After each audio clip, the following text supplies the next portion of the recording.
Yo, what is good, my anime people? What is good, yo? So we are in a pretty good position of animes. This week's episode of From Weakest to Strongest. It was actually kind of weird. Like, not only do we get a little bit of a glimpse of what's going on back in the real world or back of the world that our main guy wants to return to, but we also get this, oh, what? We also get this strange feeling of like maybe we're missing something when it comes down to what's been going on in the human world, like what's actually been transpiring and stuff like that, because from what it sounds like is someone's been going on the hunt for our guy like all the time, trying to figure out just where he is or if he's alive and stuff like that. And there's other people who are on the other fence of just saying like, drop it, the guy's dead, he wasn't even helpful and all this stuff, even though he's the only reason why a lot of people even got out alive. It's like, it's the funniest thing when people are like, "Oh, that guy didn't even do anything for us. He just died and allowed everybody to escape. That guy's trash." Like, what? What are you on about, man? So I thought it was hilarious to hear them actually trying to downgrade this man for all the stuff he just did for these people, and then, you know, now they're just treating him like as if, eh, whatever. He didn't do much for us anyway. But now that we know the truth, and now that we know, you know, people are still actually trying to get to him, it makes it feel a little bit better that that there's some real ones out there, you know. But at the same time, he doesn't care. I feel like seeing those people is the last thing on his mind. He doesn't care to see them as much as he cares to get to a place where he doesn't need to fight for his life 24/7. Which ironically, I feel like if he does make it, he will have to do that. Like, he will have to fight for his life or for his right to party, you know? So even though he's pushing as hard as he can to get out of this place, it's almost like he's gonna find himself right back in it. So I don't know. It's that type of stuff that gets me kind of excited to know there's a whole bunch of chances to see different outcomes in this show in my brain anyway. Like, I can see a lot of things happening, and with him kind of already telling others to be prepared for the life that they might live on the surface if they ever get back home, that's another place where it kind of like stemmed from my thought process of there might just be people who will fight him, you know, like who will try to take him out. Sure, they're not going to be strong enough, seeing how a whole entire army of these, like, you know, chosen kids or whatever to be the ones to do this stuff go down there, and I'm pretty sure they didn't expect this one kid to be able to do as much, if not more, than the whole entire group did by himself. So not only does he have that up his sleeve, and probably every single artifact that he's going to wind up making before the end of the show, or before just getting up to the surface or whatever, he has a lot of firepower on his hand. Okay, he's got a bunny who can pretty much now keep up with him and the vampire when it comes down to speed and actually delivering some potent blows. So you got that, not to mention the fact that they just gained another ancient magic gravity. So the only problem with the gravity is he's not allowed to really obtain it, in the case of, like, he can't use it himself. And because he can't use it himself, it puts him in a position where now he's got to rely on maybe the vampire girl to be capable of learning it. Or it's one of those things where, oh, I can't use it, well, it's useless anyway, because all I needed it for was to get to a certain point. I'm going to cover my mic, see if it helps with the volume. But all that being said, we definitely are getting some awesomeness throughout this show, I feel like, because not only was this funny and like overall just a good episode in the grand scheme of like how it all played out, given the bunny her moments and even getting called by her name instead of being disrespected 24/7.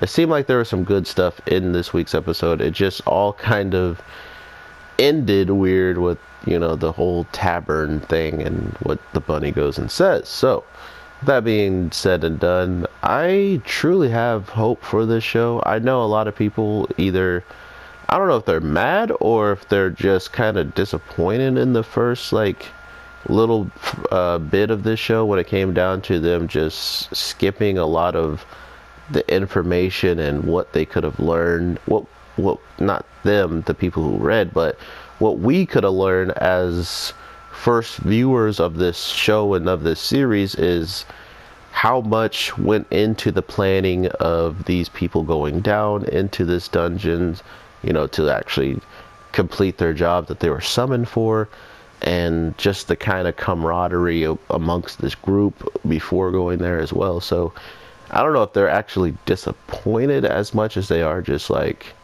let down that the audience didn't get to see that, or it just kind of shows you what happens in the anime community when some shows aren't treated as if that slow process of learning characters and putting forward all this knowledge into the audience's head of like, this is how this person is, this is how this person is, this is this guy's secret tendencies behind closed doors, you know, all this different stuff that they could have added could have just been something that they saw as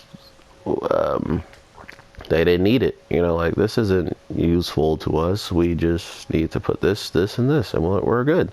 You know, that's just how some studios get down, and I experienced that with Bleach, not even knowing that there was a big beginning of where this writing started compared to the anime, and the only way of finding that out was, you know, doing research, finding out different things that were, you know, alluded to and not alluded to. So I definitely can understand that in the fandom who, you know, champions this show through the reading, you know, saw this and it's going way too quick for their likings. I can understand where they're coming from. But as someone who's never read anything on this show or knew anything and had any expectations, it's pretty cool, but at the same time, I'm not a fan of CGI and stuff, so that's kind of a hard miss for me. But regardless of that, I still feel as if everything I'm learning or everything we're seeing in this show is potentially gonna be dope. The gravity sounds like it could be very helpful, because usually all we see the vampire girl use is ice. So to see that she's going to have something else up in her, you know, thing that she can use would be pretty dope. I kind of feel like that's going to be the recurring theme maybe of these rings, is like maybe he can't use all their powers, but the people in his group can. I was kind of surprised that we didn't get that other girl.